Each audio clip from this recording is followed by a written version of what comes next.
Good morning, everybody. Well, we're back in full strength. I got Stu here, and we got Rick. We got Jonathan in the control room, Nancy Stewart, my co-host by my side here, and for another exciting edition, I guess you could call it, of Earl and Cars. We're going to tell you how to avoid being taken advantage of in the process of buying or leasing a car, also maintaining or repairing your car. We've been doing this for a long time. I love new listeners because if you haven't heard the show, just stay tuned for a few minutes. You're not going to listen for 2 hours. We're on until 10 a.m. Eastern Standard Time, but you probably don't want to listen for that long. You probably got a busy Saturday morning plan. But listen for a few minutes because you'll hear some things and you'll learn some things, hopefully. You might even want to call the show about car dealers. And that's kind of our sole purpose in existence here, is to aid you in arguably the most unpleasant experience that people have in certainly in the process of buying something. You know, you buy a loaf of bread, you buy a house, you buy a lawnmower. You ain't seen nothing until you try to buy a car. And we're buying cars the way I guess people bought cars 100 years ago. The car dealers are locked in. They're protected. They're a protected species, actually. They should be endangered. I say that slightly tongue-in-cheek because I am one of them, in full transparency. I am a car dealer and have been for a long, long time. So I kind of came over to the other side, joined you consumers, but I kept my dealership. And I'm trying to right the wrongs that have been foisted upon you, the buying public in America and the whole world, actually. But we're focusing on the United States. We're going to try to change some things. If we can't change the dealer, we're going to educate you and advise you and consult with you any way we can to help you. So the show is basically you when you call the show. We sit here and look at each other and worry when we don't get calls or text or Facebook post or YouTube post. We're all over cyberspace. The telephone number is 877-960-9960. That's 877-960-9960. Please jot that number down if you have a second and you can do it safely. 877-960-9960. Now, if you call the show, we're going to answer the phone pretty quickly. I mean, if we're on the line with somebody else, obviously we can't hang up on them, but we're gonna move quickly to get to your call. And we like the phone calls. It's more personal. That really says it all. You get a flavor for a person's ideas, thoughts, personalities. You know how it is when you're speaking one-on-one. We're in a digital age now. Everything is digital, but you can't beat good old-fashioned chit-chat, and that's what we like to do when you call 877-960-9960. Now, for the majority, because I know a lot of people prefer text, I'm one of them. I'm not a telephone person, mainly because of time. I just... There's not enough time, hours in the day, and I try to use text as much as possible. So if you're a texter like me, our text number is 772-497-6530. That's 772-497-6530. And if we don't get to your text right away, I just told you we're going to prioritize phone calls, 877-960-9960. But if you text us at 772-497-6530, are you getting dizzy? I am. I'm throwing these numbers out so fast. I'm good. I think Stu dozed off there. I was stretching my back. But we're on Facebook, and Facebook.com/Earl and Cars. Facebook.com/Earl and Cars. Stu Stewart, he monitors that. And he also monitors the text. So, and then Rick Kearney to my right, who's also our automotive repair and maintenance expert. He monitors youtube.com/Earl on Cars. So you can post on YouTube, and he'll get that right away. I always emphasize Rick because the romance of the automobile is buying a new car. Here's the truth: you like him better than all of us. No. Right, guys? I just think he's got more information. I'll be honest with you. He's got more specific information that on a daily basis you can use than we probably have. You only buy a car every 4, 5, 6 years. You repair your car every 3 or 4 or 5 months, or maintain your car, I should say. Hopefully you don't have to repair the car every 3 or 4 or 5 months. But if you do have a little thing with your car, Rick is the guy. So if you just go to youtube.com, he'll see it right away. Or you can call and talk to Rick at 877-960-9960. Rick, for you new folks, Rick has been in the business for over a quarter century, technically. And he's evolved from a grease monkey, pardon the expression, just an old-fashioned mechanic, into a robotic electronics cyborg. You could even say artificial intelligence. Well, he's got real intelligence, but he understands the high-tech cars of today. And let me tell you something. I sometimes think the engineers that designed them don't understand them. I guarantee you, the manufacturers in general that we deal with, they don't understand them. They are off the radar in terms of high-tech. I helped teach them what they built. Yeah. Well, Rick, I explained to him what they built. He's not joking. That's Rick, and he's telling the truth. Rick fills out reports on cars to tell the engineers what they build, what these cars are doing. And they say, oh, we didn't know it would do that, and then they fix it. So, but let's give due credit to the engineers of all the make cars. They know that the guys in the field that are looking at the real McCoy products when they come in the door with a problem and they fix it, they know a little bit more about the car than the engineer that designed it. The engineer who designed the car, they know what it's supposed to do. Rick Kearney knows what the car really does. So if you want to short circuit having to go to General Motors or Toyota or Honda and find out what really is going on with your car, call Rick Kearney at 877-960-9960 or go directly to him on YouTube, and you can send him a video clip, an audio clip, and really get a free diagnosis. You go into a car dealership, you're probably going to pay a couple $100 for what Rick can tell you for free. So I'm really pushing Rick this morning, but it's true. He really does. That's a good point. He does, absolutely. Now, we also have a secret line. Don't tell anybody about this. It's a secret. I didn't know about a secret. YourAnonymousFeedback.com. I knew about that. If you go to YourAnonymousFeedback.com, we don't know who you are, where you are. We can't come and find you, and you have total privacy. And we get some very interesting anonymous feedback. So your YOUR anonymous ANONYMOUS feedback, just the way it sounds, .com. Your anonymousfeedback.com. And I swear, you have my word of honor, we don't know who you are unless you tell us. And some people do it, they tell us. I don't know why they use the anonymous feedback, but they say, hi Earl, this is Charlie.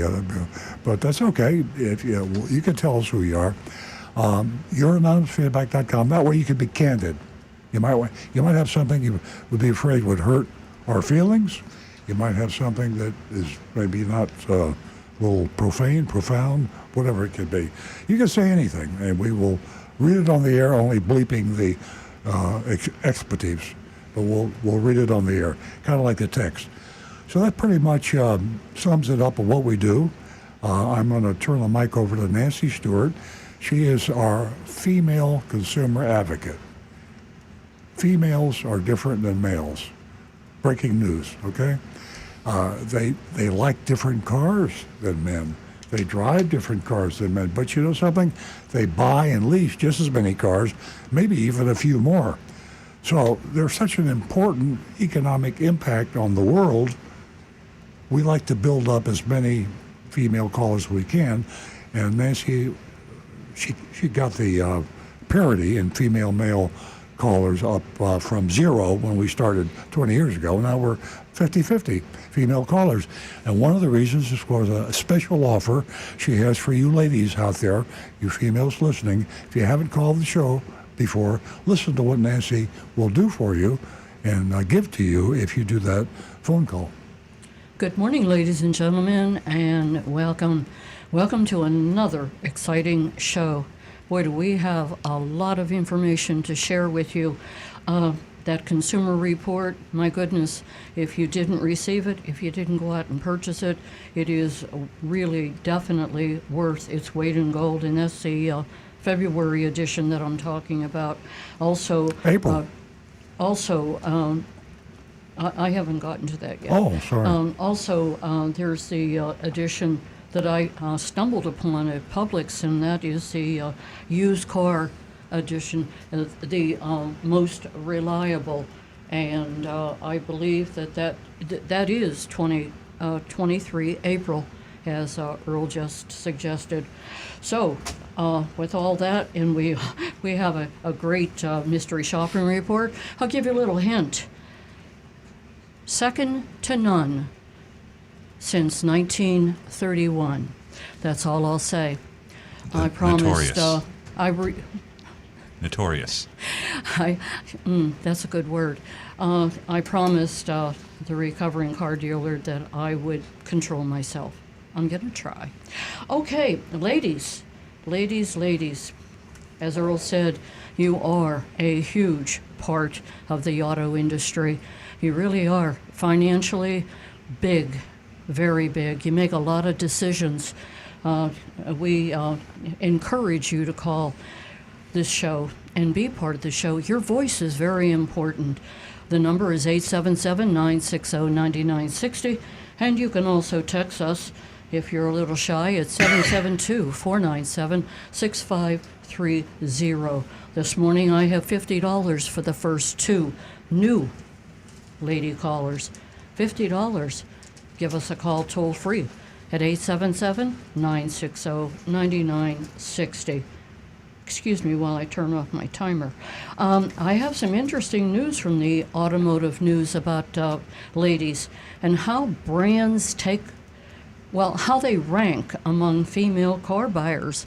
I have a question for you ladies. Give us a call this morning and let us know what your favorite car is to drive. In the automotive news, they talk about the popularity of, and this is for women that drive these vehicles. That's the Buick, the Mitsubishi, the Mini, the Lexus, Infiniti, Mazda, Kia. It's really interesting. And the cars that they don't like, well, GMC, Ford, Tesla, to name a few. So help us out here. Join in the show and give us your opinion. Give us a call and let us know how you feel about these brands that rank among female buyers, female car buyers. Yeah, I don't know why. Why do women like Buick so much? I know you do because that's the way the survey came out. But why? I don't think the average person. I never thought that. I thought Buick was a good car. I mean, there's nothing wrong with it, but I've never heard of it as being the number one car. So you ladies out there, we'd love to hear from you. Why, according to the survey, a lot of you are driving Buicks. Why is that? We men would be curious. Yes, very much so. 877-960-9960. Or you can text us at 772-497-6530. Buicks listen. That's why. No, I'm just kidding. See, we have 2 comedians in the studio. I mean, is there anybody? I don't know Nancy anybody who doesn't drives a even know Buick. why. When she said in the car coming in, we're talking about it. Why do women like Buick? I don't know. That's the reason. If you don't know, you ask the question. Hey, if anybody out there wants to know what my favorite car is to drive, it's the Barracuda. I know that. Okay, getting back to some serious stuff. Your anonymous feedback, it's real important. Use it. www.youranonymousfeedback.com. Now back to the recovering car dealer. Excuse me, we have to get to the phones. Okay. Okay, we're going to go to Jan. And Jan is calling us from Lake Worth, and she is a first-time caller. Oh, wow. Good morning, Jan. Hey, good morning. Can you hear me? Yes. I can. Welcome.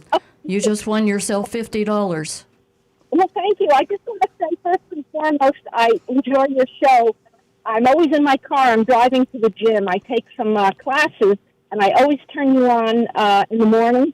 And I always learn something, and I'm so grateful that you have the show. Oh, thanks. Thank you. Thank you. Jan, what kind of a car do you drive? I'm right now driving the Toyota Camry Hybrid. It's a 2012. Uh-huh. But it's in 2014 with 20,000 miles on it for $20,000, and I just love it to death. It does everything for me. You know, it's wonderful.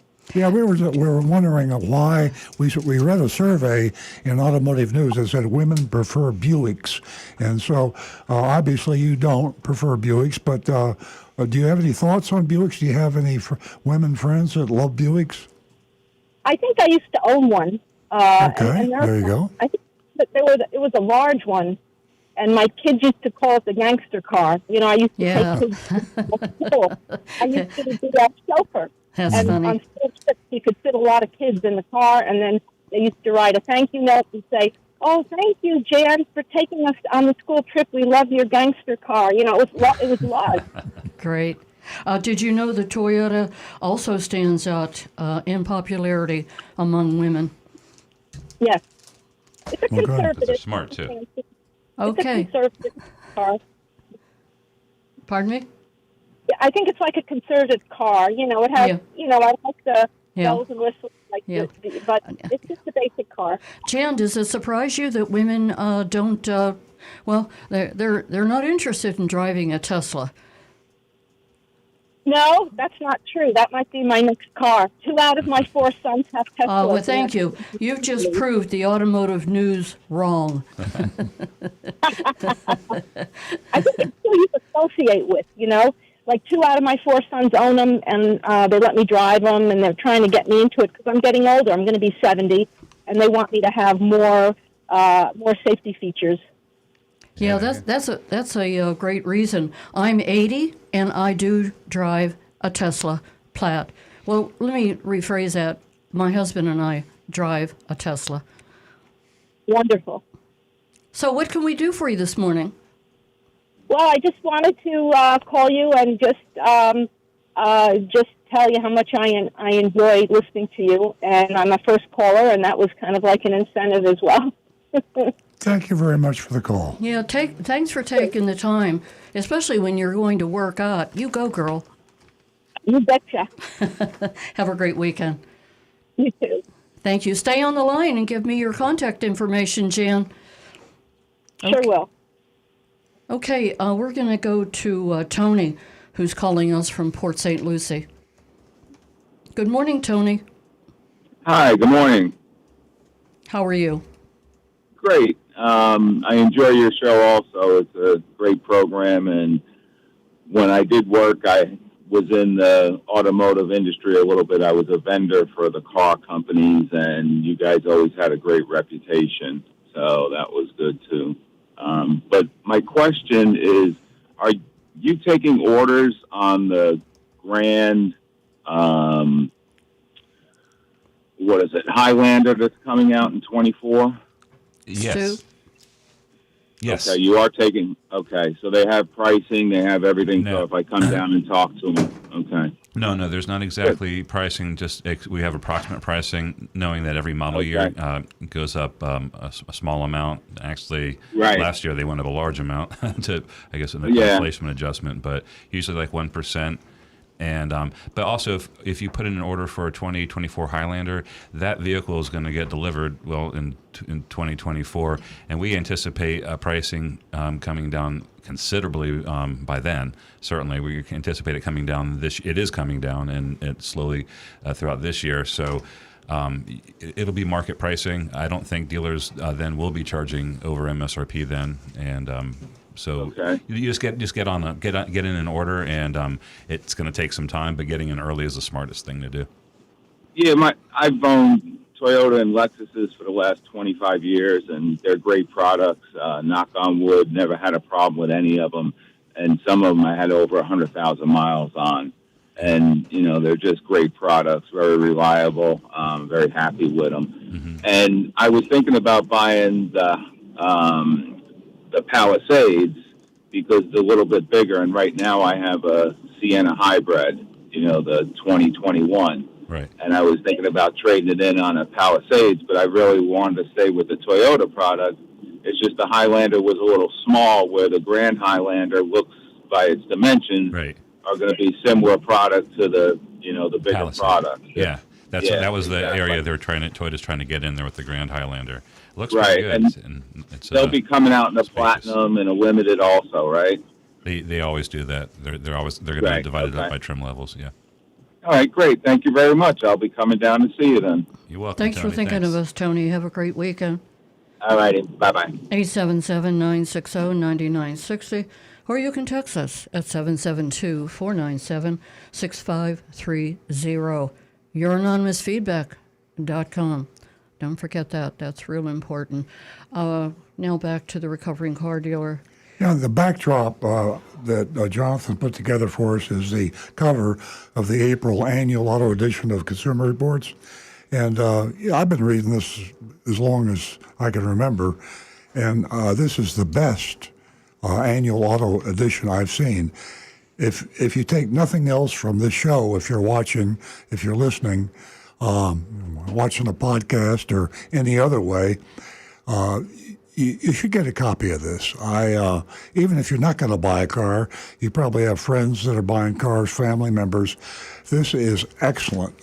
They did an outstanding job. They really ranked all the new cars and the used cars, and you can even buy a car through Consumer Reports. You can go to Consumer Reports, cr.org dash You need your CARRE. magnifying glass. Call tracker. Yeah. Anyway, this is the safest, most reliable, accurate way to buy a car. And they even have a QR code behind me. I think you should be able to capture that with your smartphone and go directly to Consumer Reports. But if you're thinking about buying a new used car, that's the very first thing you should do. I mean, we'd like you to listen to the show. We have some good information. We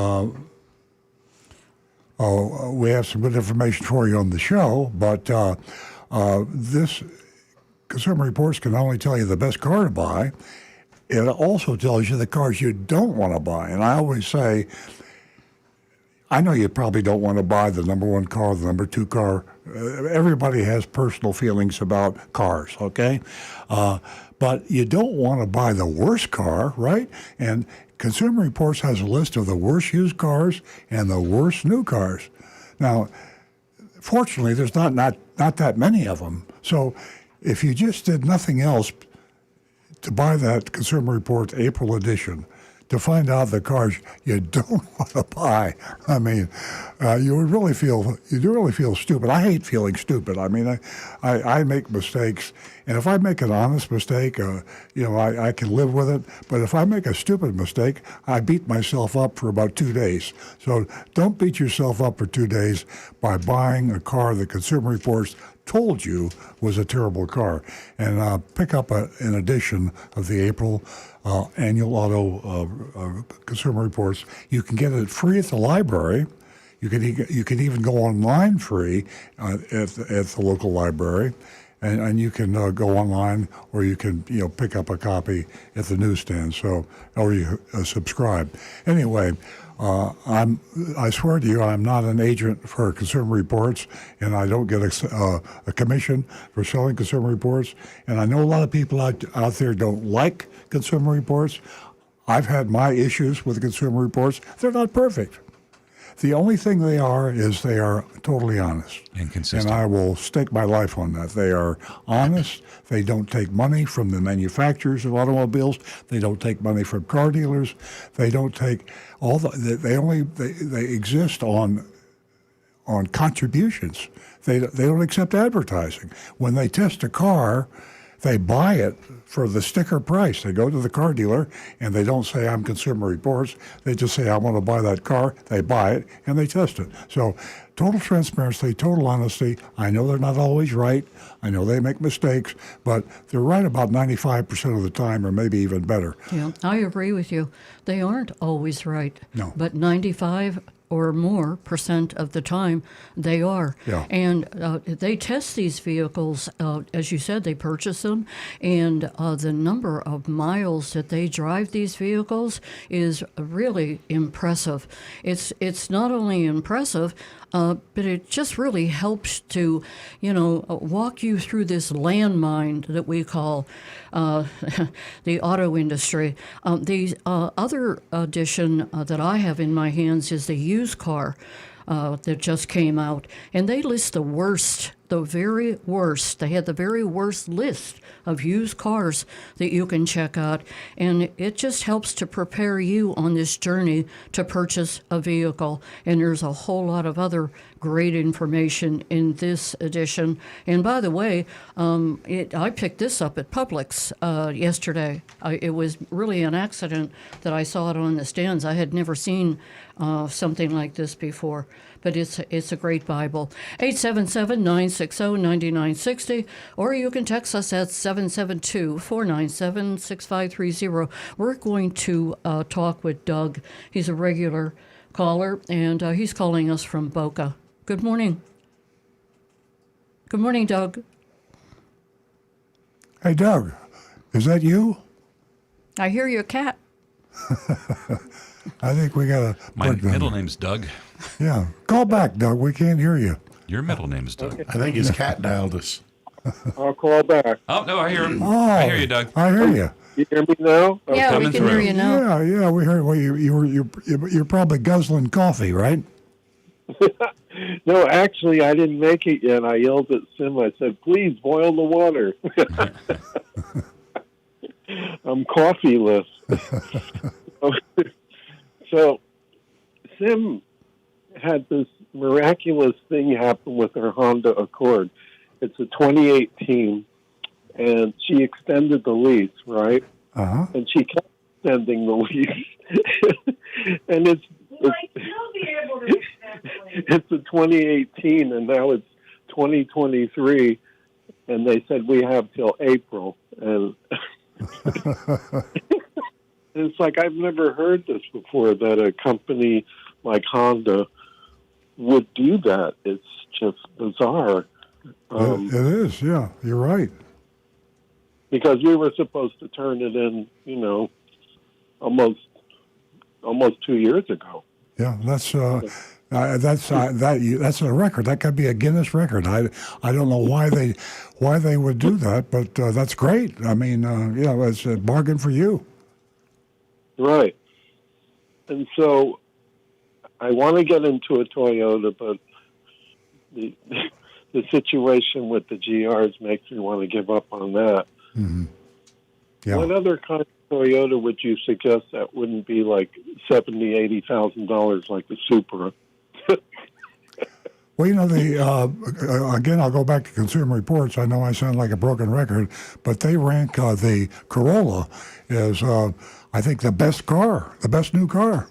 And, and so it's very reasonably priced compared to all the others. And that's what, that's not coming from me. That's coming from Consumer Reports.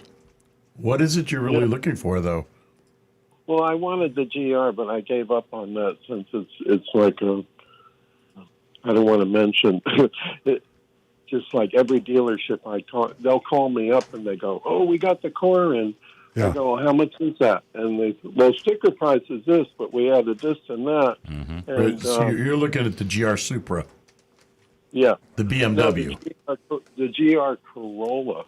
Yeah, the GR. Okay, well, yeah, it was a Corolla hybrid. I'm sorry, Doug. It was a Corolla hybrid.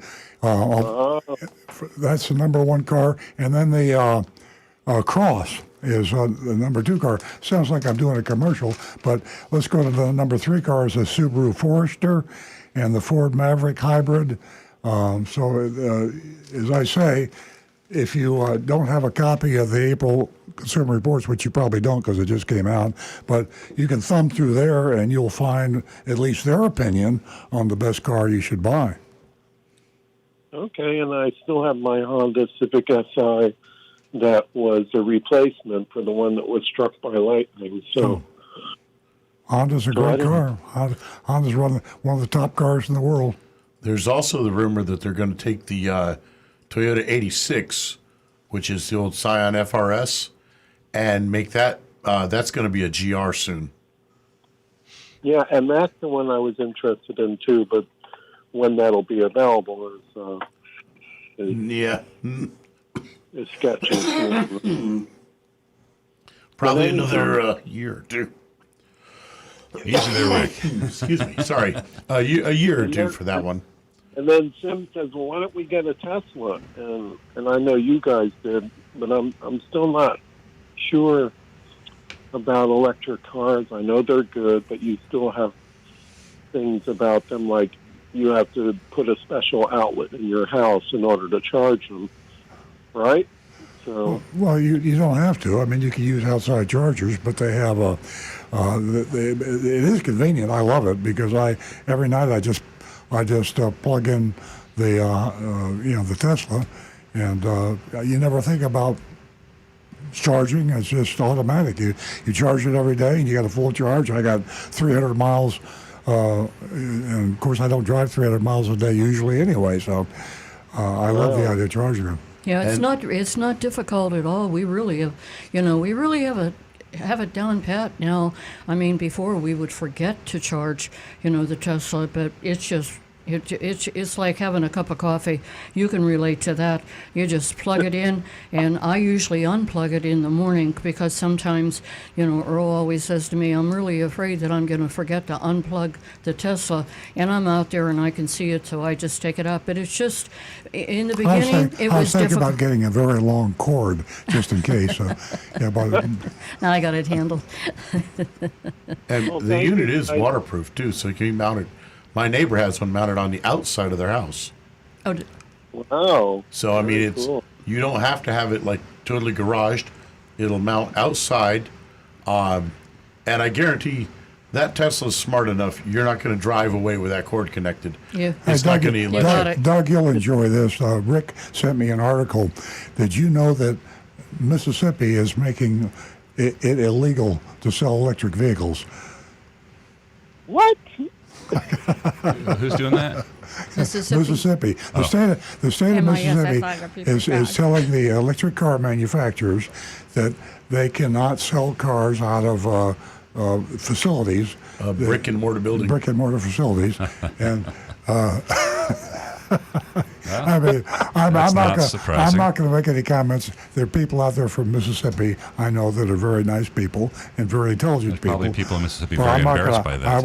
I won't. But to me, that's the most ridiculous thing I ever heard in my life. I just Very ridiculous. Very. Well, they're going to make them follow. It's the dealerships there, and the other manufacturers, the other auto manufacturers, are going to make them follow that same tried and messed up situation where they've got to have dealerships for electric cars, the same as regular cars, Which which ain't will gonna- ruin which ain't going to happen.com. So that's just another way of saying we don't like electric vehicles. Okay, hey, Doug, do you have any other questions? I'm really sorry to cut you short. We are really backed up on the phone lines. Oh, no, you gave me lots of time. Thank you. And I'll see you guys in the morning. Thank you so much. Sounds good. Thank you. Bye-bye. 877-960-9960, or you can text us at 772-497-6530. And here's some information via Jonathan. Thanks so much, Jonathan. Did you know that General Motors hired a female engineer? They hired a female engineer to build the features on the Buick model, such as better seating and bigger cup holders, amongst other things. Well, the answer So to the question. there's some of the reasons Wow, why. see, I knew women, there had to be an answer, and that is what, Yeah. Thanks, kudos Jonathan. to General Motors. I mean, duh. You want to sell cars to women? Let a woman help design the car, and she understands women? Wow, that's a great, thanks, Jonathan. Yeah, definitely. We are going to go back to the phones. We're going to talk to David from New Jersey. Good morning, David. Good morning.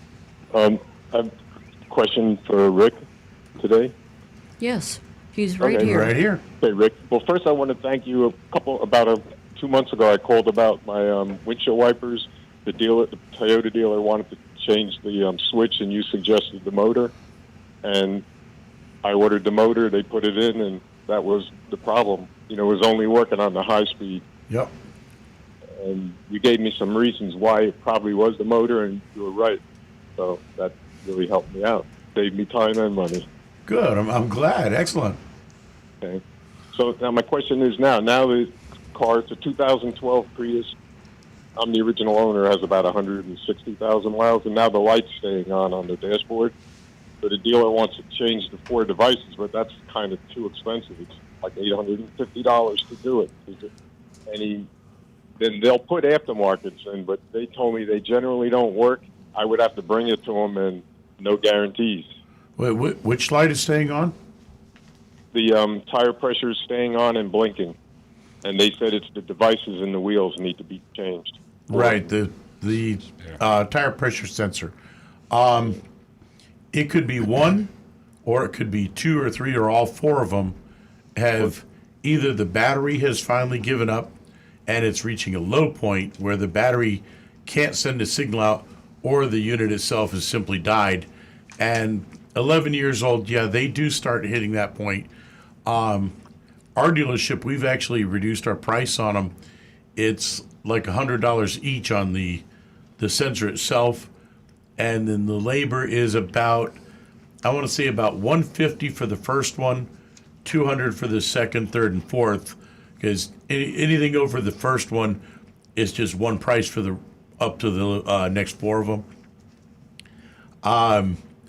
The problem is that you can replace it, but it's got a code number written on that sensor that you need to make sure you save that code number, because then that has to be programmed into the computer in the car so that it knows what sensor to look for.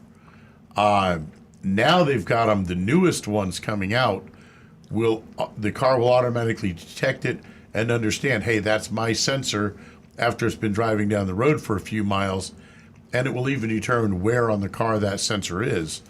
But with the older ones, yeah, it does get a little pricey to replace those. Does he have to go to the dealer to do that? Generally, yes, because our software for programming that part is proprietary. Your other option really is just follow the old-fashioned check my tire pressures once a month like everybody used to do, and a little bit of black electrical tape hides that light and you never even see it. And because, I mean, we're not talking a system that is required by law. We're not talking a system that is going to prevent you from having a serious breakdown. Yeah, that's what I do, David. I think that's a great idea. A little black friction tape over the light, and be sure you check your tire pressure once a month. Yeah, I mean, Well, just like we used to do. That's what I was going to do if I couldn't do it any lower. The only thing is, if you do have a flat or a blowout while you're driving, Yeah. it won't. You won't. And the fact that it's expensive is the fact that you have to go to the dealer, and you're from New Jersey. You might call your local legislator in New Jersey and say, have you considered the Right to Repair Act? The Right to Repair Act is starting to be put into different states, and they're lobbying in Florida right now for that. Trying to get that in, which says that any independent repair company has right to the data and the software and the information that the manufacturer has on the car. Right now, it's a secret between the dealer dealer and the manufacturer. So ABC Repair Company can't buy the diagnostic machinery. They can't get the information, the software to do a repair. So they limit the competition. Therefore, the prices are sky high. If you get that through in New Jersey, I guarantee you the replacement cost of those sensors would be half of what you're having to pay now. Well, that's what Costco told me they do them, and they actually did some on a car of mine years and years ago, but they said they can't do them on Toyota and Lexus because of what you just said. Yep. But I I didn't realize that was true.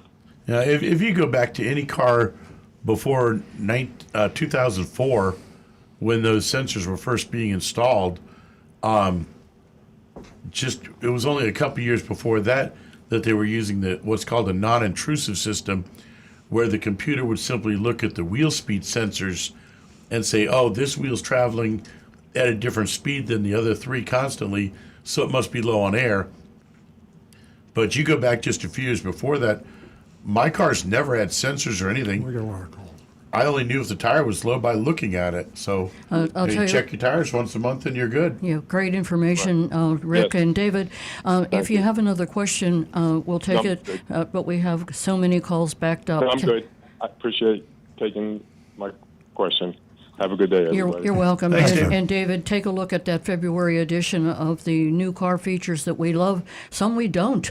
And it talks all about what we just discussed, tire pressure and sensors and computers. 877-960-9960, or you can text us at 772-497-6530. We're going to go to Bill, who has been holding patiently from Palm Springs. Good morning, Bill.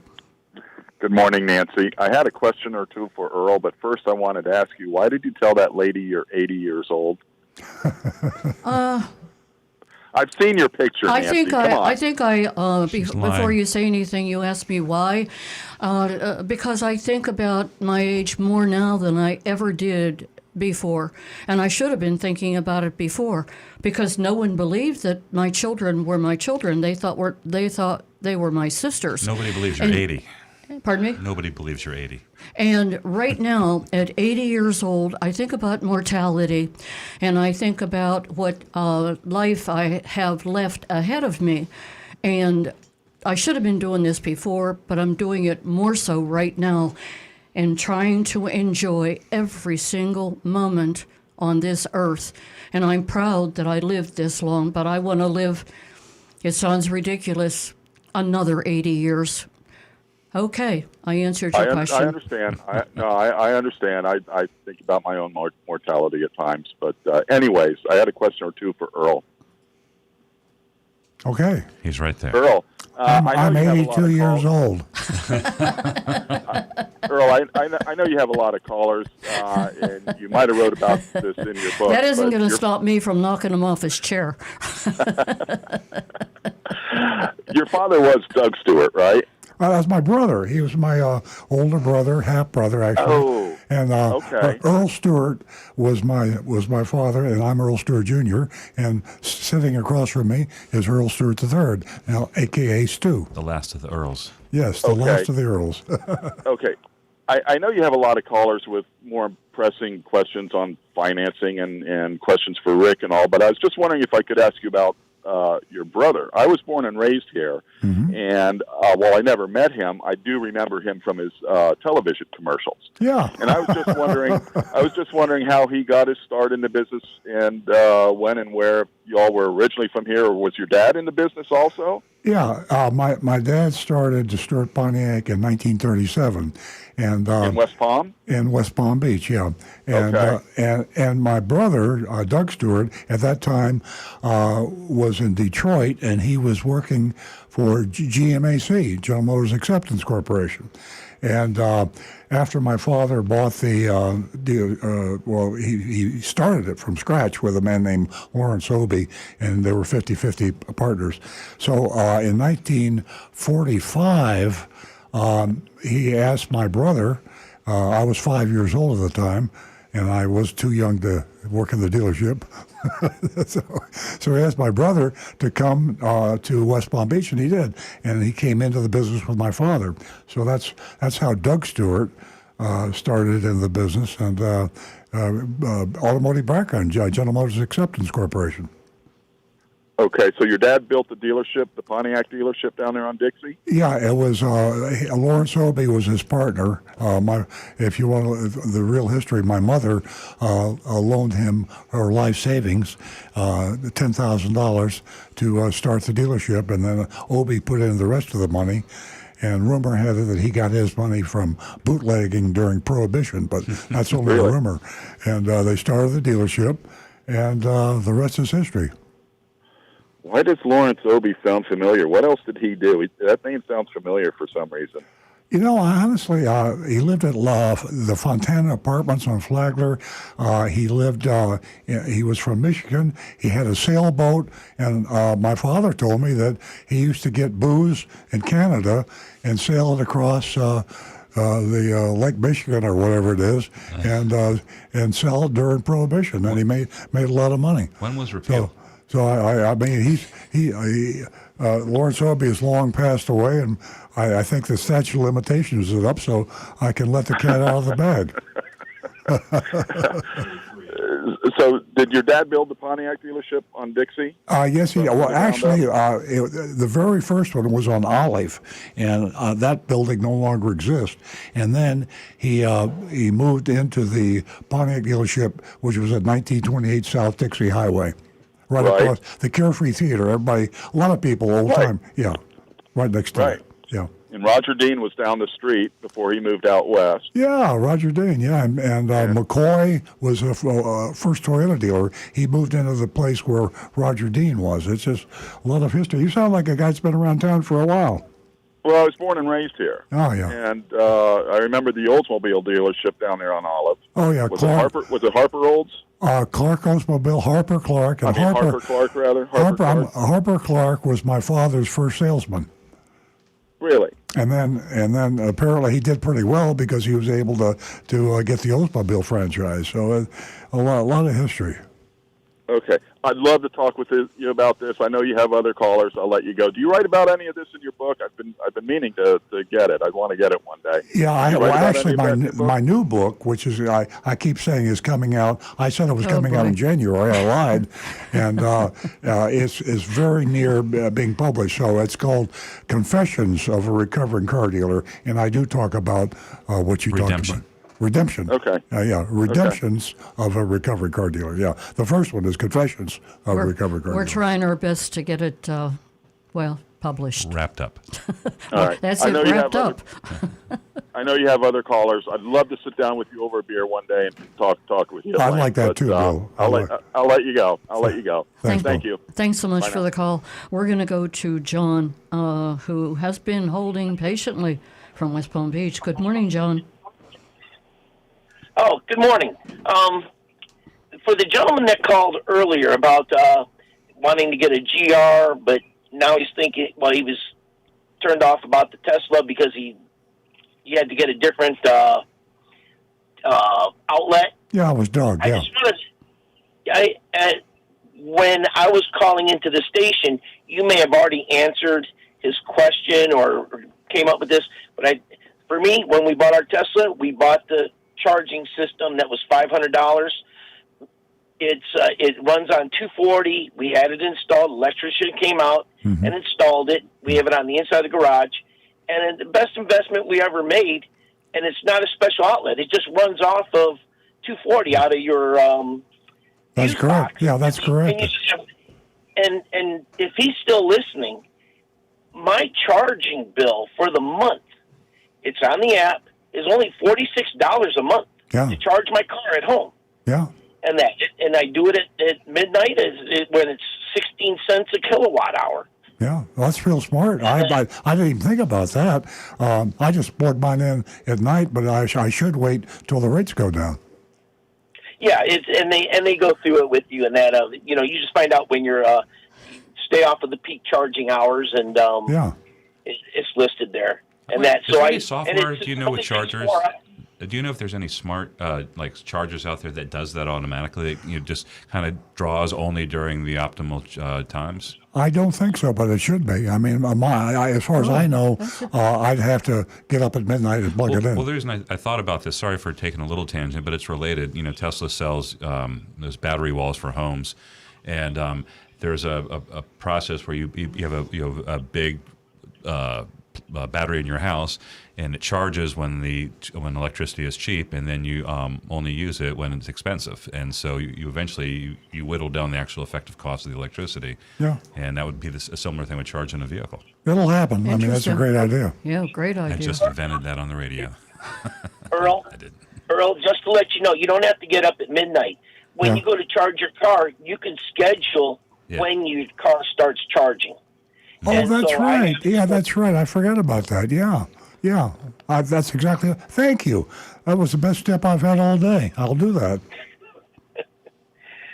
So and then if the gentleman's still listening, I was looking last night for some reason, but ignore the haters out there. There's a lot of bad press that's always going on about Teslas, but right now, if the Tesla Y, they're coming into South Florida here, and they're going for $51,000. You can get a Tesla long range. Isn't it amazing, John? Elon Musk, I'm going to tell you what a great move. I mean, there are going to be more consumers who can afford a Tesla, and it's a great car, and we are moving into, we're there, we're not moving into it, electric. Yeah, and right now, the Tesla Y is eligible for the $7,500. There you go. Until March. Exactly. Yeah, it's there are actually rumors that Elon Musk, he is planning now to come out with an even lower price Tesla. His goal is to be the number one car manufacturer in the world. Right now, he's halfway there, and he wants to double his sales. And he's already committed the budget, the billions and billions that he's going to have to spend to do that. And he knows to do that, he's going to have a Tesla that you can buy all electric vehicle probably for somewhere around $20,000 and or maybe less. So when Elon Musk speaks, people listen. I think it's going to happen. Yeah, and then I've mentioned it before, but like I said, the gentleman, I think he was in Delray, just based on experience, I drive from here to Houghton Lake, Michigan, and it cost me $70 one way. Wow. Driving from supercharger to supercharger. Wow. That's amazing. John, thanks very much. Now, it's nice to hear somebody say nice things about Tesla, because you're right. There are a lot of Tesla haters out there, and Elon Musk. It's interesting. I mean, anytime something gets hugely popular and successful, there's always another side. But that's the way life should be. Democracy. Speak your mind. Yeah, and for those that are on the fence about whether or not a Tesla, hey, go to Turo.com and rent a Tesla for 3 days and see if you like it or not. There you go. There's a lot of them out there. Win-win. And they go for $70 a day. So it's worth it. Yes. All right. Very good. Thanks, John. Thanks, John. Give us a call. Thank you. Give us a call again, 877-960-9960, or you can text us at 772-497-6530.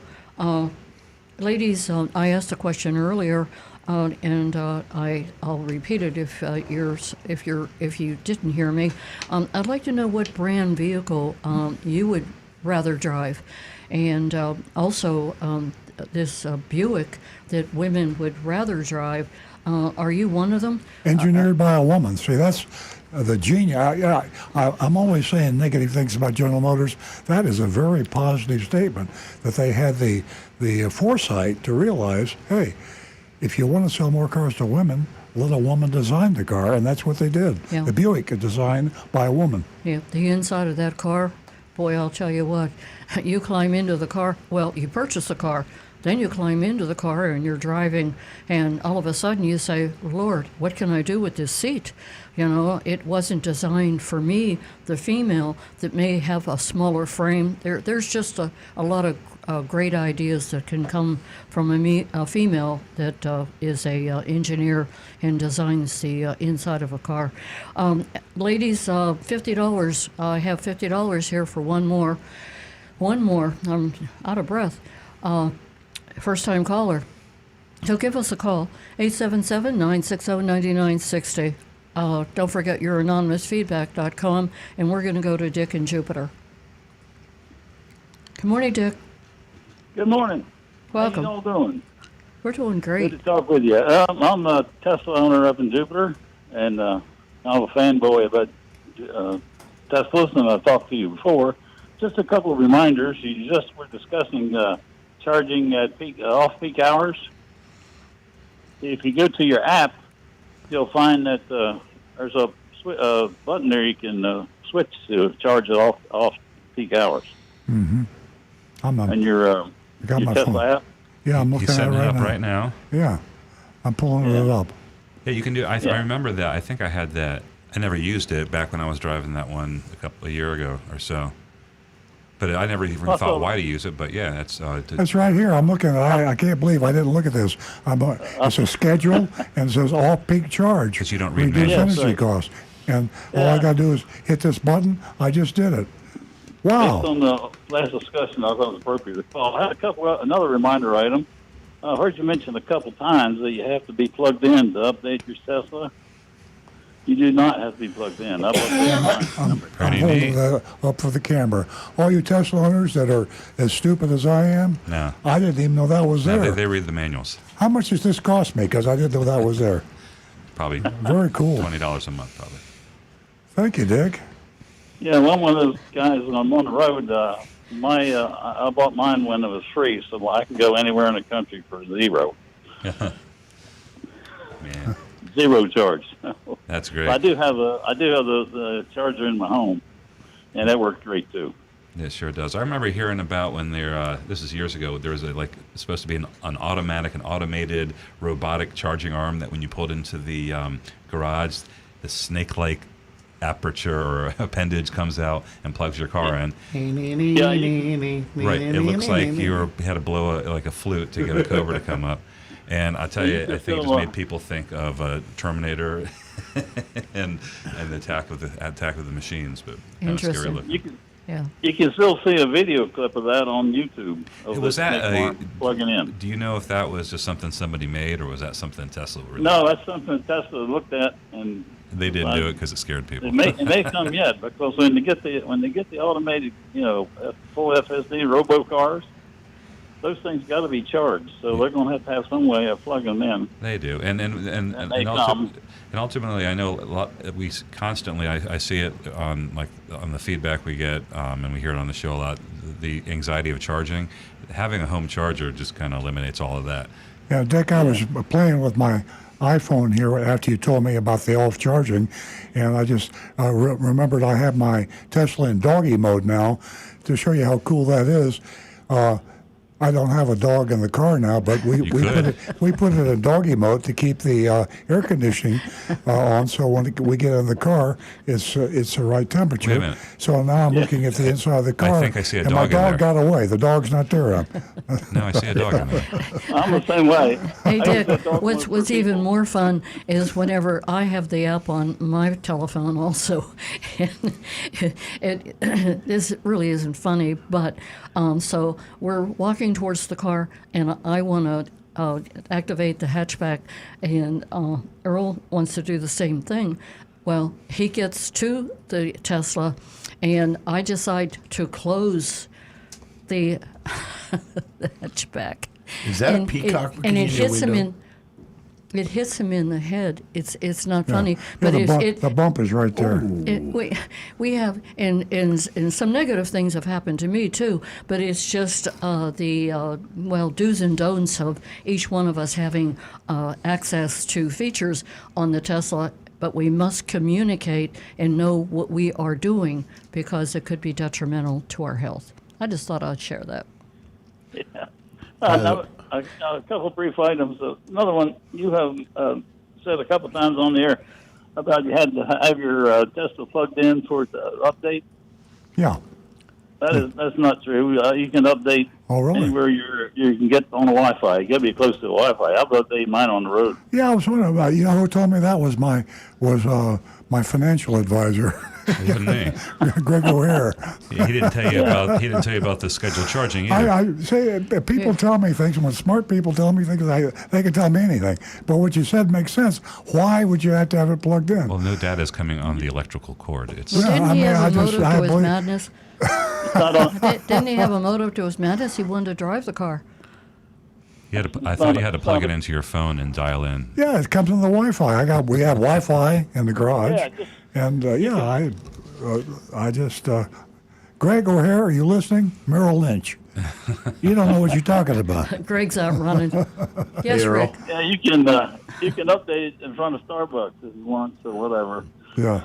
Johnny Z. Fradley says you're in Big Dog Ranch mode right now. That's a good one. One other quickie, just a suggestion. I think on your people that go out to help people buy cars, the vigilantes. Yeah. Yeah, I think there ought to be a specialist to help people that want to prepare an electric car.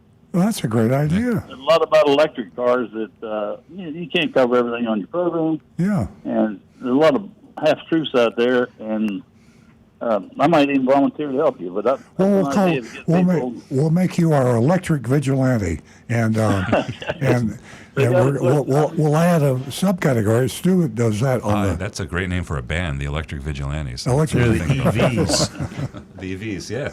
The EVs, that's EV. perfect. I'm an old Good on you, designer Rick. engineer, so I understand that part of it too.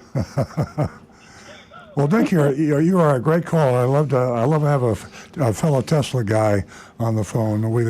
There probably are Tesla clubs. There's Tesla everything. I'm not a member of the club, but I should be. Oh. We have everything in common.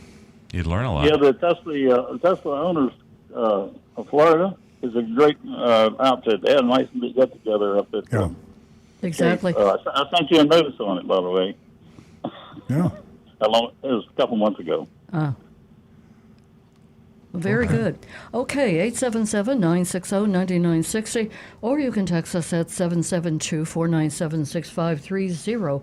And Julie, thank you so much for holding, and welcome back. Good morning. Good morning. I had a quick question.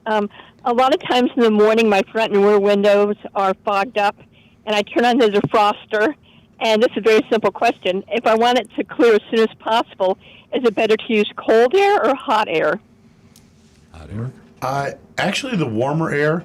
But remember this: keep your AC button on, because the system then will send the air through the evaporator core, and by running it through the evaporator core, it'll actually help to dry the air, so it reduces the amount of moisture. And the drier air hitting that fogged up windshield will absorb the moisture away from the glass to help clear it up faster. So temperature high, Okay. AC button engaged. Okay, well, that's good to know. Thank you. Bye-bye. Thank you, Julie. 877-960-9960. Science class. Or you can text us at 772-497-6530. Don't forget, youranonymousfeedback.com. And earlier we mentioned Earl's Vigilantes. You can go to Earl on Cars and you can sign up. It's a win-win situation. You don't have to know how to take an engine apart, but you can help other people in your community. We can all help each other. So go to Earl on Cars where you can sign up for Earl's Vigilantes. You can also win a hat that Earl's son Stu designed. Yes, Stu. Oh, I just want to tell Rick that the air conditioning reduces the vapor pressure deficit in the cabin of the vehicle, since we're getting scientific. Absolutely. Sorry. I'm sorry. I'm just digressing. Hey, That was important. Since I'm digressing, can we talk about that giant bumper sticker on the back of your Tesla? Oh, I would love to. Can I say It's what larger than your I'd like to license say plate. about it? It's bigger than the license plate. Oh, it's a safety feature, though. Okay, go ahead. It just, unfortunately, there are people out there who don't like looking at it. And they're very mean to us. Oh, well, no, I wasn't being mean. No, they really are, and we don't need it. Oh, really? People are like yelling you on the road? Really? Oh, okay. It says.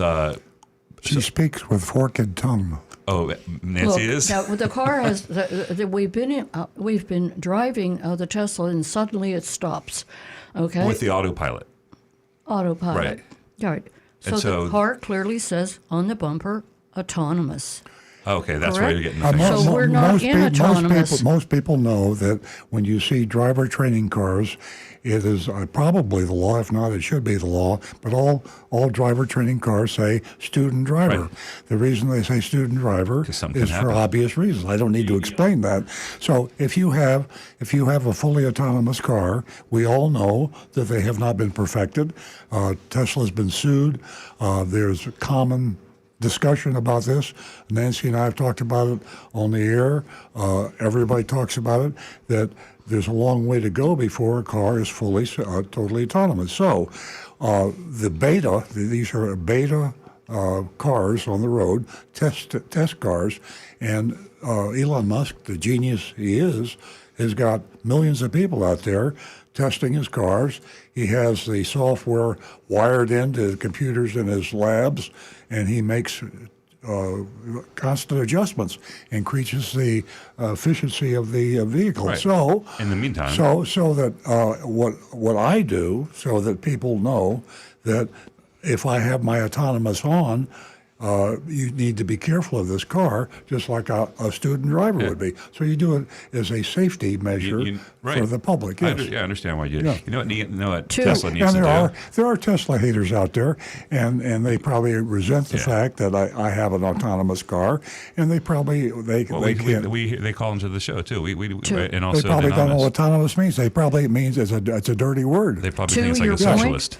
But hey, listen, real quick. I think Tesla should have like some kind of indicator on the outside of the car, like all these red lights. It goes into kill mode, and Yeah. red lights on. Everybody says, "Stay Exactly. away from that car." Exactly. We don't want to encourage that kind of behavior. Excuse me. To my point, Yes. I think am we beat not- that to death, don't you? I am. Yeah. I am You are not being- driving autonomous. I am not in the autonomous mode. The reason? It needs to be perfected. I am not driving in autonomous. I do not want to advertise that I am on the back of on the bumper.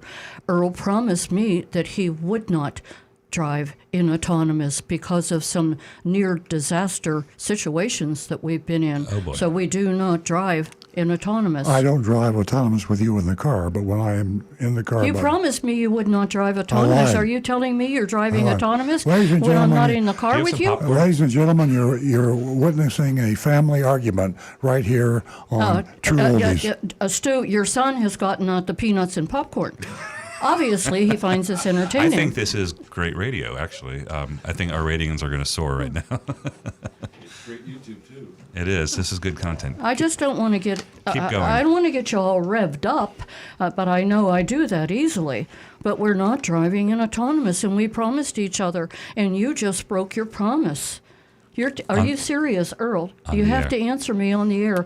Are you out driving autonomous? You can check the app. It'll tell you if you ever went into autonomous mode. 877-960-9960. That's Or in you- the manual. It's in the manual. Or you can text us at 772-497-6530. And if you so wish, www, you're anonymous. I got autonomous on my mind. Your autonomous feedback. That's great. I'm perspiring. I need a fan. Okay. www, you're anonymous. You're getting it right. Everybody's cracking up over here. www. Anonymousfeedback.com. Okay, I'm glad everyone finds this amusing. We're going to go to Frank in Jupiter. Good morning, Frank. Well, good morning, guys. I had my vigilante hat on, but I think I ought to take it off and put my marriage counseling hat on. Oh, well, that's sorry. really funny. Hey, look, I tried. What can I tell you? Oh, I got a couple of things for y'all. I got a new consumer report, and where they go in about the buying and what the dealers are doing. They must have been talking to you guys. I mean, it sounds just like your talk show for all these years. And someone's finally listening. Obviously, Consumer Reports. It was I'm sure you must have seen that issue. It just came out about buying the new cars and stuff. Mm-hmm. They're looking at it right now. Yeah, I'm looking at it, yeah. It's on the backdrop, yeah. With, About the nitrogen in the tires. I mean, just everything that you guys have been informing us consumers for years. They finally got on the bandwagon and joined you. yeah, it's the best we've seen. They do it every year, Frank, but this year they outdid themselves. They just get better. They're becoming worldwide, I think, in terms of, and it's just not cars. We talk about cars and Consumer Reports. I don't buy a product, any kind of investment, without checking Consumer Reports. I mean, I don't always follow their advice, but I usually do. Yeah, no, that's very true. I got plenty of issues running around that I should have probably opened before I bought what I did buy, but I learned that. So. And back to your, I don't remember what the name of that car is you drive. Oh my goodness, I have a Tesla Plaid. Yeah, I saw the Plaid version the other day going down North Lake, a white one. And I go, Plaid, that's what Earl and Nancy has. And I'm looking at it, like, where's those three motors? Where's those bulging wheels? Normally when you would drive a Porsche, people would say, oh, that's just a VW on steroids. So I figured, let's see what the Plaid looks like on steroids. It doesn't. It's just no bulging wheels, no racing stripes, nothing. I go, oh, isn't that amazing? That was interesting to see a Plaid finally.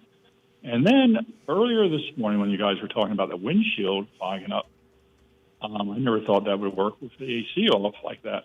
And it's very true because when you park the car out here in the farms and under like a pole barn, you don't have all the dew on in the morning. And it was been cool. So I said, well, I'll just turn the AC off and save a few drops of gas. And by the time you got to Indian Town Road, it's all fogged up and you can't even see out your window. And you go, this is weird. Turn the air conditioning on and it clears up very quickly. So I guess we'll just leave the AC on forever. But it's interesting, neat show. Things that have happened in my life in the past or recently. You guys talk about it. It's a very, very enlightening show, and I'm very happy to. Well, thank you, Frank. That's very nice to say. Thank you, Frank. Have a good day. Have a great weekend. We're going to go to Dan in Hope Sound. Good morning, Dan. Welcome. Good morning, Dan. Hey, how y'all doing? Great. Welcome. Good. Well, thank you. I wanted to ask y'all about how cars handle now versus how they used to.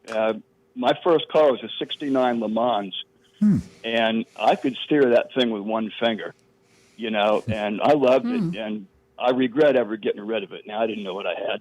But, I have a Corolla now that I got from y'all, brand new in 16, been a great car, hasn't missed a beat. But it takes both hands to steer it just going around a sharp corner, and the steering on cars isn't as easy as it used to be.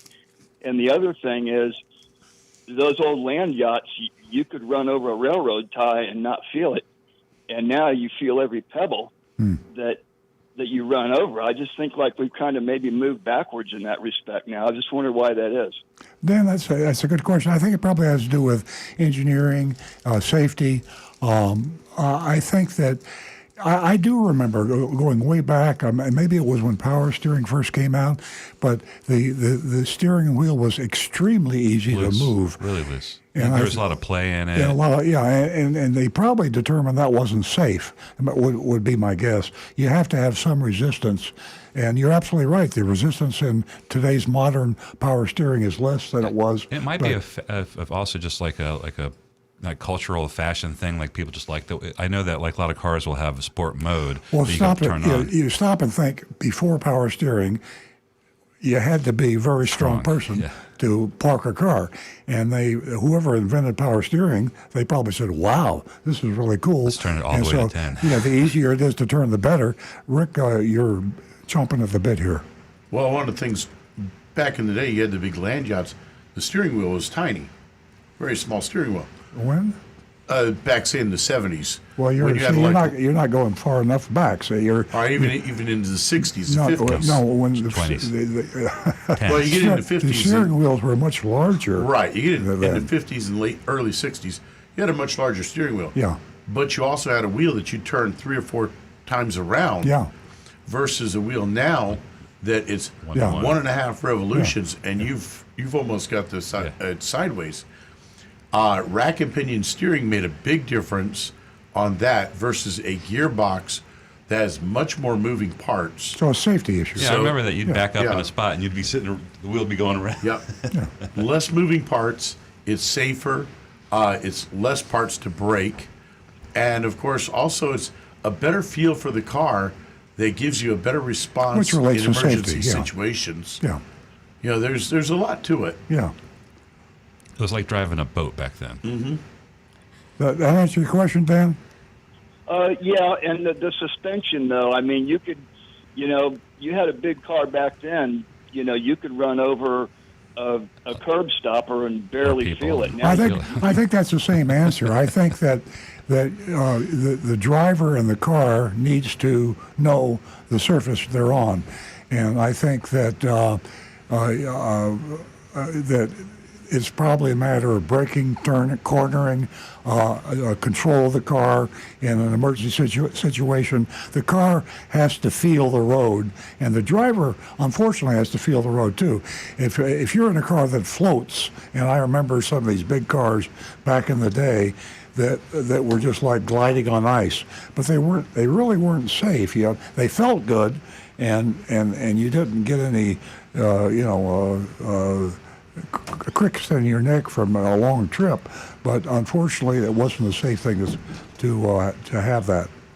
And if you've ever been in a car that you suddenly are sliding on ice, and no matter where you turn that steering wheel or hit the pedals, Doesn't matter. nothing. The car's just on its own doing what it wants to do. Been there, done that. That feeling of being out of control completely, I'd rather feel that bumpy ride and be at least in control of the car. No, I agree with you.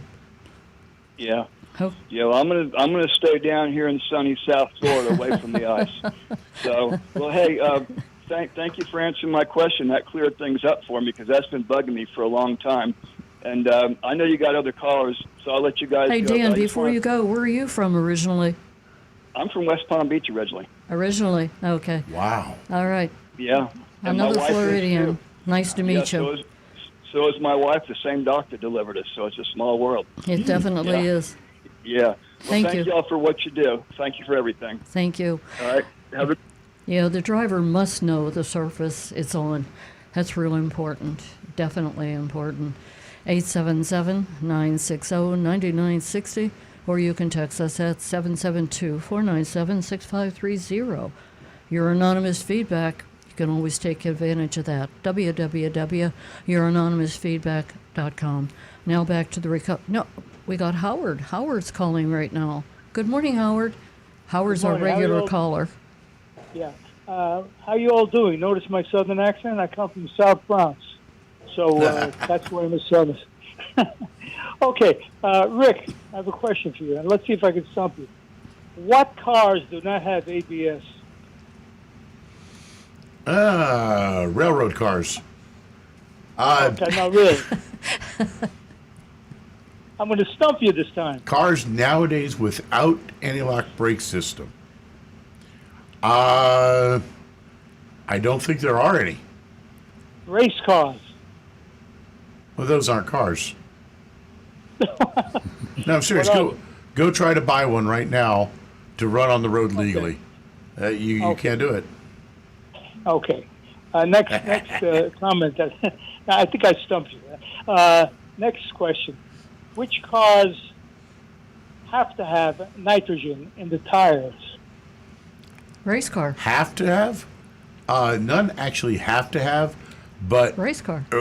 As a course, just a fact that they all do, that would be race cars such as NASCAR, any Formula race cars, anything where they need to be accurately able to predict the expansion rate of that gas based on the temperature in order to pick up a tenth of a second to win a race. That would be pretty much any race car.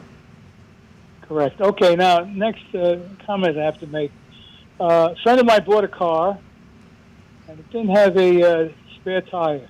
Instead, it had something to blow up the spare, and a couple of other tools. Toyota, I believe, except for the Supra, every car has a spare. Is that correct? Nope. Prius Prime, when it first came out, instead of doing a spare tire, they gave you basically a can of Fix-A-Flat and a small electric compressor that you could plug in, and you would put this Fix-A-Flat in the tire, which of course would then mean that you could not repair the tire. You had to replace it.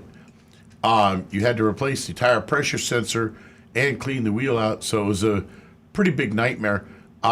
Several other companies tried that deal, and there were several of our cars that had all-wheel drive, like Sienna all-wheel drives, had no spare tire. As a matter of fact, that's the reason they were putting run flats on them, and run flats were the reason that the government came out and said you have to have a tire pressure system on all these cars. Interesting. Okay, one other thing, a comment that I have to make. If you have a spare tire, make sure you have the proper pressure in it, because it's very easy over a number of years for the spare tire to go down.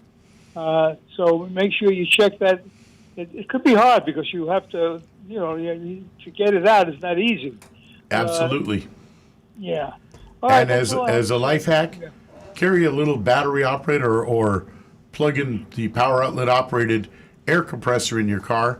You can pick them up for less than $50 on Amazon, and they're the size of almost the size of a wallet now, but it will pump up a tire in a short amount of time to get you down the road. No, I have a compressor. It's a great thing to have in the car. Absolutely. Okay, thank you very much for the information. You all have a good day. Thanks, Howard. Thanks, Howard. You too. Thank you for the call. Yeah, thank you, Howard. We're going to go to Sarah, who's been holding from Boynton Beach. Good morning, Sarah. Good morning, Nancy. Good morning, everybody. How are you all? Welcome. I am calling because it was a couple of weeks ago that I heard about this used car dealer in West Palm Beach who was taking out loans on people's credits. Did you guys hear about that? No. I mean, taking out loans for himself? He was taking out personal loans. Stealing identities. I briefly read about that. But I have to confess, I got busy something. I don't know. I was interrupted. I understand. I'm not a part of your Earl on Cars or the Sunrise anymore. I don't know why, but I do remember your number. Well, thank you. So here I am. Glad. We always worry about that. I wish you all a great day. Thank you. I'm trying to look this up right now. It was in West Palm Beach, you said? Yes, it was. Well, I'll continue searching. Wasn't that last week, Sarah? It was. Yeah. Like I said, I briefly remember reading that, and I was interrupted. Never finished it. Oh. Well, you know what? I appreciate all of you and love you all. Thank you so much, Sarah. And thank you for listening. Spread the word on our female callers. Let them know. We need to hear from them. Okay, we're close the line, and Stu found the article. I was just a little too slow. Yeah, this was in Delray Beach. It was Jason Dennis. He owns and manages Car City in West Palm Beach.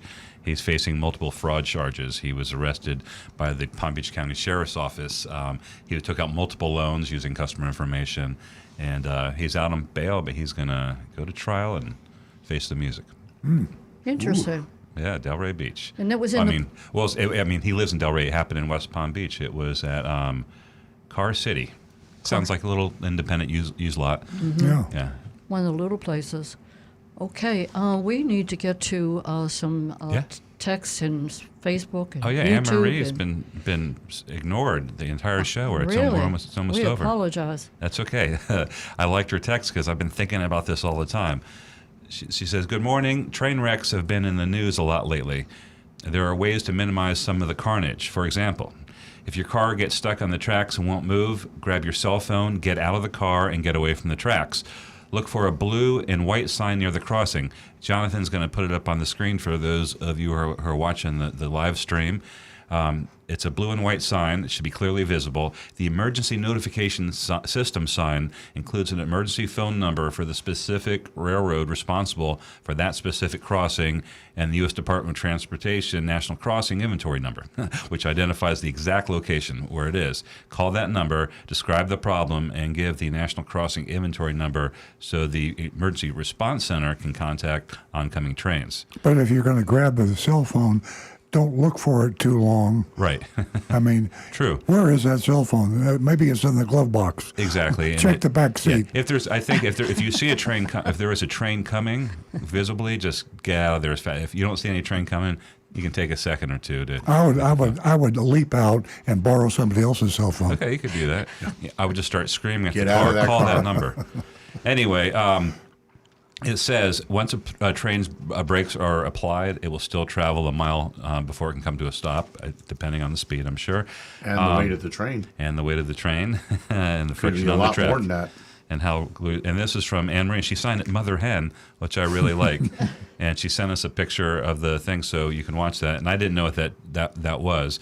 The reason I'm thinking about trains lately is there was another Brightline accident someone recently, and I realized there's been 88 people killed since 2017 when they opened up Brightline, and I just can't figure that out. It seems like every month there is somebody else that gets run over by this train, and I'm just thinking maybe we're just not used to trains down here in South Florida. Yeah, but we've had trains for a long time. I just don't think that we counted them before. I mean, with Amtrak, it's so far out of the norm that it's been picked up by national news.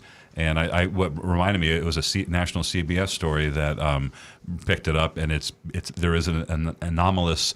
It's an outlier. There's something going on with Brightline. I don't know what it is. Something else happened, and this is a true story. My wife and my mother-in-law were driving in two separate cars, and they were in Jupiter, and they crossed the train tracks at A1A on Frederick Small. And a train, and they've been all doing down here, folks. If you're listening in Alaska, they're doing a lot of work on the train tracks around here, and they're doing some testing, high-speed testing, and a train came out without any lights or crossing guards or crossing rails, did not come down, and they both gunned it through. So they had witnesses. If my wife told me, maybe I'd think it wasn't. I'm just kidding. But anyway, both of them came very shaken up. Called the Jupiter police and reported it. She didn't know about the blue sign at the railroad crossing, but what a story! What's the blue sign? The blue sign is what Anne-Marie texted about. Has a number, so if you call it and you give them that number, they'll tell you that they'll tell any approaching trains to stop. That is a terrible story. Wow. Yeah, it was very scary. And, frightening. But she reported it, and I hope that the Jupiter police passed it along to the NTSA or something like that. Oh, sure they did. Yeah. Wow. That's incredibly dangerous. Yep. Very much so. Scary. And where is this sign that you and Earl were just on every Anne Marie? On every railroad crossing, there's a blue and white sign. But where? I mean, it's right on the. Is it over the tracks? It's right on the side. The sign that you see with the big cross X and the flashing lights. It's mounted right on it. Okay. Where it says you where stop here where on the crossing red. gates come down. Yeah. Yep. Yeah. Okay. So that's what you look for if there's an emergency. But like Earl had a funny but a serious point. If there's don't waste too much time looking for yourself. Wow, that's scary. Yeah. All right. Let's see. We have one. Good morning. I have a 2006 Tundra and the tire pressure monitoring system (TPMS) system in my truck. Monitors pressure in 5 tires that includes the spare. Can the sensor in the spare be removed and the TPMS system reprogrammed to monitor 4 instead of 5? Love listening to your show. Thanks. And that's from Everett. Unfortunately, no. Right. That's for some reason that system was never really designed very well. My opinion.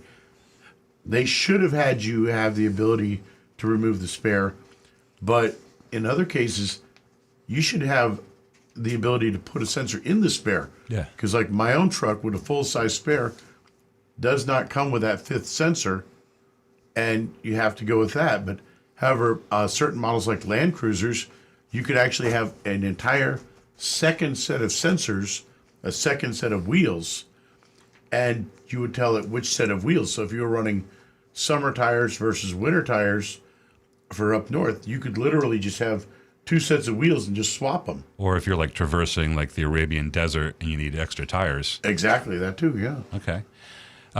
Here's a question here, probably for you, Earl. It says, just wondering if you have any idea the percentage of markup an auto manufacturer charges on the vehicles delivered to the dealerships. I realize prices vary and it's impossible to be precise. Is there any rule of thumb on the subject? Well, just whatever they can get away with. The manufacturers always want to increase prices, and they can do it a lot easier because it's the pricing of an automobile is probably the most complex pricing of any product sold anywhere. And you have rebates and holdbacks and phony advertising charges. And we talk about all the phony fees that the car dealers charge. I think he was just talking about what the manufacturers are making per car.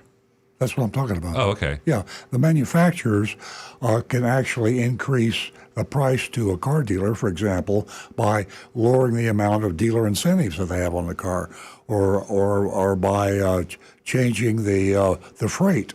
The freight is like a dealer fee to a customer. The freight is like a dealer fee to a dealer because it doesn't cost the manufacturer anywhere near what they charge per car. I'm going to say the average freight now is what, $1,000? Yes. Okay, so you have 10 cars on a truck. 10 cars on a carrier. So it does not cost $10,000 to get a truckload of cars from Detroit to Florida.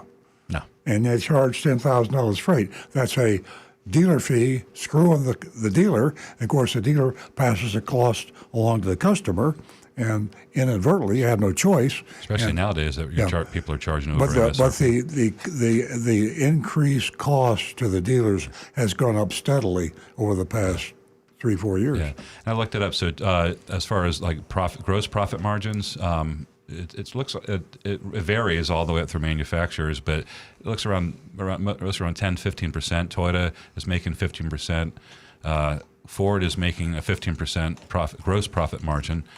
They're recently making a negative net profit margin, and Toyota is netting net profit margin around 6%. Yeah, and Tesla is about 23. Yes. Now, this is just Pete, you're not going to believe me when I say this, but car dealers themselves don't know what they pay for the car, and in my own dealership, it is a rocket scientist project to figure out what really you pay for a car. It is so complicated, and I think it's on purpose that is done that way. The dealers literally, you can talk to a dealer and you say, what is your net cost on this car? And it'll take him a while with a pencil and paper and a calculator to tell you what his cost is. I could do it in like about 3 minutes. Yeah, say now Stu is a general manager of the dealership. He knows. Probably less. Yeah, but it takes me a couple of minutes. It takes a couple. Yeah. But any other product, you say, what's your cost on that? Right. You Exactly. know, like that. Yeah. Right. So it's a conspiracy between the dealers and the manufacturers. Ultimately, actually, it's promoted by the dealers. I mean, the manufacturers pass along to the dealers, and the customer takes the screw-in when they buys a car. I wonder if I could use AI. I think I could figure out a way just to have it just take a glance at the invoice with a couple other inputs. I think even AI would not be able to do this. It is so complicated. Well, I used AI just now for the radio show. I'm not kidding. We got a very long text, and I was looking through it, and it's very heart wrenching, and but I had to summarize it, so I had a ChatGPT summarize it for me. So I'm going to go ahead and read the text, the summary. The texter shares a story about having to get rid of their 2021 Honda Accord Sport due to a recurring head gasket issue and a slipping transmission. They traded in for a 2022 Camry SC, and they loved it. The texter shared a story about a difficult period in their life where their family faced some serious financial hardships, and they had to rely on a 2008 Toyota Prius as their only vehicle. The texter worked 75 miles away from home and had to stay at their mother's house during the week, leaving their wife with the Prius and 4 children. The Prius got him through 3 years of tough winters and never left the wife stranded. Texter just concludes that they will never buy anything besides a Toyota for the rest of their life. And it's a great story. Great story. And that was a chat GBT? Well, it was a very long text, very and we didn't long, have time to read on the whole thing. It had a lot of details in it, and so I copied it and pasted it and said, could you summarize this in a few sentences? Did you know that Apple, there's an app that Apple is censoring because the chat GBT that Apple was going to use for the app would be not for children's consumption. Oh, okay. Some NS not suitable for work stuff. X-rated, yeah. NS, yeah, wow. Yeah. Yeah, there's been some really, really kooky things going on with this AI stuff. It's fun to play with, but it's a whole lot to ponder. All right, I'm caught up on text, but we did have some anonymous feedback, and while I'm pulling that up, because they logged me out, what's going on over there on YouTube? Actually, things have been rather, well, not so quiet. We were having some interesting discussions here. Okay. Earlier, David A. and I were discussing the ideas of the inventory coming back onto dealership lots. You know, he was wondering, would we ever see the days like we'd had 5 years ago when you could walk on the lot and there would be just row after row of cars that you could choose from? Well, and that was something I think that... we got to do the mystery shopping report, folks. Are we? Oh, yeah, 9:40. Okay. Yeah. Yeah, we're That's going to cool. have Let's to. go. We're going to have to continue these, Rick, next week. We're running out of time. Ladies and gentlemen, it's very important that you vote on the mystery shopping report. Our mystery shopping report is from Napleton, North Lake Hyundai. And you definitely want to listen to this mystery shopping report. And as I sometimes say, well, these shops never cease to amaze me. Well, Agent Lightning did a great job, and Stu did a very, very nice job in writing it. I just want to say I didn't write an introduction because Napleton needs no introduction. Because, well, that's, I mean, seriously, I think that's, well, first of all, they're all over the country, but that's one of the dealerships we can name, and every listener, no matter where they are, knows exactly who we're talking about. Yeah, they're in they're in over 6 states, I believe. Yep. So, Mr. Recovering Car Dealer? Yeah, we got about 5 minutes here. We got 19 minutes. I arrived mid-afternoon. I'm speaking in the first person as if I were Agent Lightning, and walked around to see what inventory was available and to see if any salespeople would approach me. Then I headed inside after about 6 minutes of aimless wandering. I circled that because it tells you the attitude of car dealers today with the low supply, high demand, and insane pricing.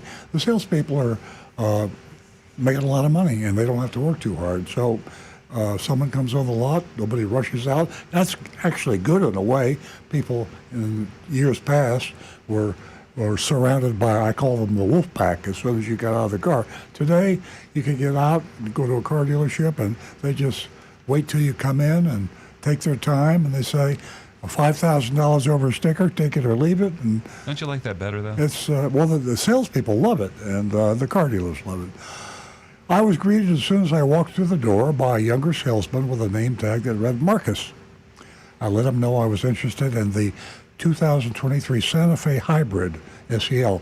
I chose this particular dealership because they sold Hyundais, and the Consumer Reports ranked the 2023 Santa Fe Hybrid SEL as, I think, either the number 1 or number 2 best new car for the year. So it's a good-looking car, too. I was just curious to see what a car dealer would do selling a car that had the endorsement of Consumer Reports like that. So I followed him to his desk. He asked me for my name and driver's license, and then asked if I'd be trading anything in. I said I won't be trading anything in. And then he asked if I would be registering it to the address listed on my license while mentioning how close I lived to the store. He asked if I would be leasing or financing. These are all qualifying subjects that you will always get when you go into a car dealership. I figured I'd switch it up today, and I said I would likely be paying cash out of my trust account. That's a nice twist. He then asked me if I'm doing that because they offer me a low APR.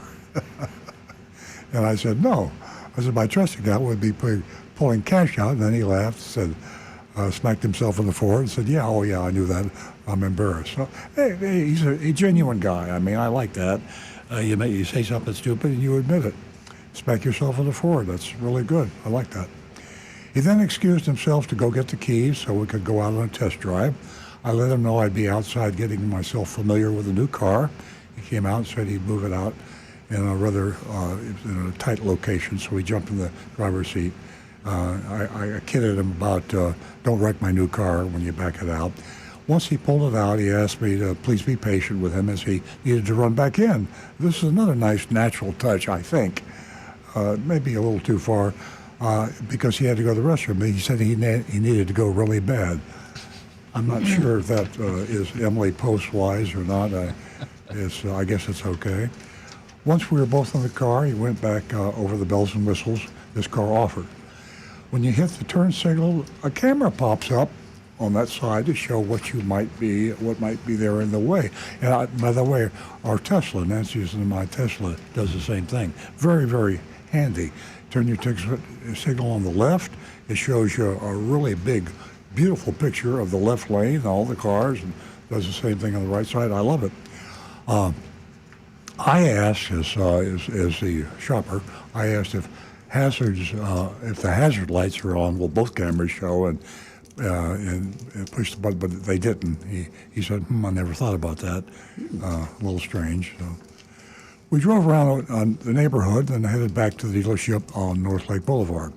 He told me that another customer asked him what happens if you're driving 90 miles an hour on the interstate and someone hits the park button. Well, I can see wondering what would happen. Since it's a place easy to hit, he said the car won't do anything. It's deactivated when in motion. Once back at the dealership, he asked if I had any other questions and wanted to make sure I really did like the car. I said, I do. I would love to see how much it will be out the door. We headed back to his desk, and I let him know I wouldn't be wanting any extras, and I would need a buyer's order from my trust before I can get the money. He asked if I'd like water, coffee, while I wait for the numbers, and then excuse himself. I sat waiting for about 20 minutes, and then, that's a long time, Marcus came back and apologized, asking me to please just give him a few more minutes, as there are only 2 sales managers here today. I agreed, but said I would need to leave soon to get my daughter at the bus stop. Finally, 12 minutes later, returned with 2 worksheets. This is a new twist. I haven't seen this before. This is shopping, the mystery shopping report first. 2 worksheets. One was my deal, and one was supposed to be what it would be if they don't give me a huge discount. So, I mean, actually, it's clever. I mean, this is what it could be. This is worst case scenario. Yeah, right. I mean, we all want a discount, right? And we all know how people mark things way up so they can mark them down again and impress you. So this is that psychology. Say, boy, did I get a big discount at Mapleton. They marked it up $2 million, but then they marked it down $1 million. So if you get my drift. He wanted to contrast the 2, as I just said. He wanted to see that they are adding on. He wanted me to see that they are adding on market adjustments, but the sales manager heavily discounted it for me. A hypothetical worksheet labeled "should be" added an $8,995, $9,000 market adjustment to the $42,000 MSRP, and also added an $899 dealer fee. You're going to have to wait for this, folks. It's a long list. $129 e-tag fee, a $149 private page agency fee, a $217.50 Florida doc stamps, a $199 doc fee, $2,517 platinum warranty. I'm running out of breath here. $998 LoJack, $299 nitro inflation, $599 window tint, $1,230 Xylon protection, and $199 for Napleton maintenance. $16,301 in total. Absolutely, that's a should-be worksheet. The worksheet labeled is, now here comes the big discount, That's a whole nother car they just added. Right. And represented the deal they were giving me was better. It was exactly the same, except they knocked $6,000 off the market adjustment. The real deal was only $10,430 over MSRP. Much better. Much better. I told him my trust manager likely won't go for all these add-ons. Please take it back to the sales manager and give me the best deal. I don't have much more time, he said, and we don't have much more time. Okay, please give him 5 to 10 more minutes. After more than 10 minutes, Marcus came back with another sheet saying he was able to remove most of it. The worksheet came down another 6,000, but I was still 4,000 over MSRP. Marcus made sure to tell me that he's not supposed to give out any proprietary information, so I couldn't take the worksheets with me. He asked me not to take the picture. I asked him how I'm supposed to give the information to my trust fund to get approval. However, it's unlikely they will approve it due to the market adjustments, and I took the pictures anyway. Atta girl. Next day, Marcus called me and asked if I had spoken with my trust. I informed that I would not be moving forward due to the markup and other fees, and that I would be looking for all other available options. He said he would speak with his manager to see if there's anything else they could do to lower the price. Garrett, the general sales manager, followed up with me after Marcus. He asked how I was treated at the dealership and if there was anything he could do to earn my business. I gave him the same response, that there's no deal with market adjustment. He mentioned that he's not trying to make anyone a bad deal and that he could meet me halfway with a $1,500 market adjustment. He also mentioned the other dealerships in the area are doing market adjustments up to $3,000 to $10,000 for hybrids. I thanked him for his time, and this is just silly. I mean, this is, I could use another word, that's just Napleton. I don't understand. They just got hammered by the feds, and they just paid millions of dollars. And I know you said the money is not a lot, but the publicity, no one's paying attention. Well, not only that, the doc fee and the notary fee, that's a lie because you don't have doc fees. It's a cash sale. Doc stamps, would be illegal. Yeah, that's on a finance. That's a tax exactly. on There's no financing. There was no doc stamps. The whole thing is just off the chart. Federal Trade Commission, you're not listening, but Ashley Moody, you're not listening. None of the regulators are listening. And Napleton, who is, as Stu just said, was fined, $10 million, $20 million? 20 million, I think. Yeah, 20 million. That's how much it bothered him. They're still doing the exact same thing that they did before. And we really don't need to take a vote here, but we will, because I know you folks out there that are listening to this are probably as shocked as we are. Not that Napleton is this bad, but that Napleton is this bad after they've already been fined $20 million by the Federal Trade Commission. What does it take? Maybe $200 million would get their attention. Let's. We got some. I got a F triple minus from Mark. Mark sent it in. He goes, they need me to charge us something much much worse than that. Yeah. Bob, Napleton Hyundai marked my grade up to an F plus, but I discounted it back down to an F. Very good. How you like that? And Anne Marie, mother hen, F. And I'm going to concur with my people over here. Well, I got another one just popped in. We must have irritated people. Another big fat F, and I agree wholeheartedly. I'm giving him an F. I'm just checking Facebook real quick. Nope. There we go. On to you, Rick. Kirk in West by God, Virginia. Oh, no. Yet another Napleton. King of the junk fees and shifty sales tactics. Napleton once again earns a solid F minus. Let's see. Matt C. I went to that dealership once. They called it the Napleton buying experience, LOL. He didn't give a grade, but hopefully he will. Hey, Matt, come back with a grade for me, buddy. Tom Stickle, Napleton, how do you cheat me? Let me count the ways. F. Doc stamps on a cash purchase is a bold-faced lie. Johnny Z. Fradley, I'll give him a generous F plus because the battery fee's only $1.50. Scott Hunter, F. Tim Gilliland, here's the price, just don't tell anyone, D minus. Mark Smith, D minus. Mark Ryan, unbelievable, F. Rocky Blockatiel, F minus. Nitrogen again, really? Brian Sidlatko, how is this dealership still in business? F. Baby boomer, big F. Myself, is an F. Run away from Napleton, folks. Oh my God. Yeah, they're back to $2.99 for Nitro. Remember, like that's what when Nitro first came out, they were selling for $300, and then it came down. Now it's $99, $69. Napleton's back. It's inflation, folks. They got to earn that $20 million back. I know they probably have. I just don't know how their attorneys allow them to put a $217.50 Florida doc stamps. Florida doc stamps, the Florida documentary stamps, which are only charged on finance by the state of Florida. By the state of Florida, and is he giving that to the state of Florida? I mean, that's blatant fraud. He's doing that on to thousands of customers, and he's saying this is a Florida tax, and he's pocketing it.